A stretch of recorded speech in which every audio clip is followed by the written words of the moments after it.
Il est 9h30 ici à Paris. Bonjour à tous et bienvenue à vous. Si vous nous rejoignez dans Paris Direct, voici les titres de ce lundi. Une semaine après le séisme, les séismes en Turquie et en Syrie, les espoirs de retrouver des survivants sont minces. Selon l'ONU, le bilan des séismes en Syrie et en Turquie pourrait doubler dans les jours qui viennent et il est déjà immense. 33 000 morts, dont 29 600 en Turquie.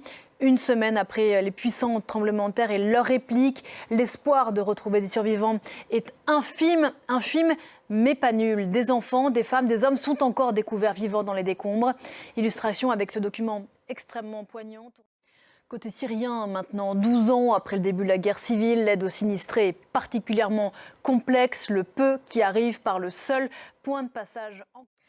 Souvenez-vous, on en avait parlé l'été dernier des méga-feux, ces tremblements de terre qui ont endeuillé la Turquie et la Syrie. Peuvent-ils être qualifiés de méga-séisme? Pour certains scientifiques, la réponse est oui. La Turquie et la Syrie sont placées sur la faille est-anatolienne, une zone réputée dangereuse par les sismologues, et il y en a d'autres. C'est ce que nous explique en images nos confrères de France 2.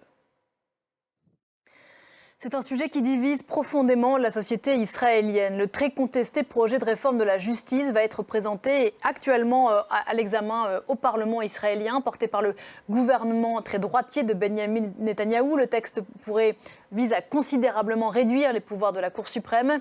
Après les manifestations du week-end et les doutes exprimés, y compris par le président israélien, un appel à la grève est lancé en ce début de semaine. Étienne Papono.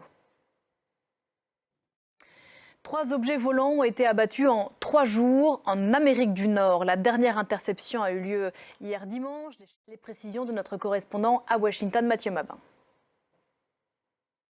L'actualité politique en France est la suite du bras de fer autour du projet de réforme des retraites. L'examen du texte reprend aujourd'hui à l'Assemblée nationale.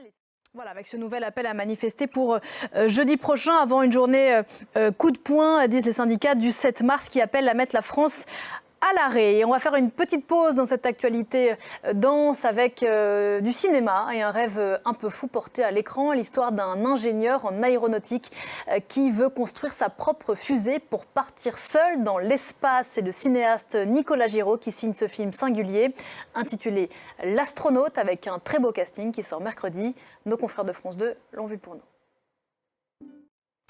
Il est 9h46 ici à Paris. Si vous nous rejoignez dans Paris Direct, je vous en rappelle l'un des principaux titres. Une semaine après le séisme en Turquie, les séismes en Turquie et en Syrie.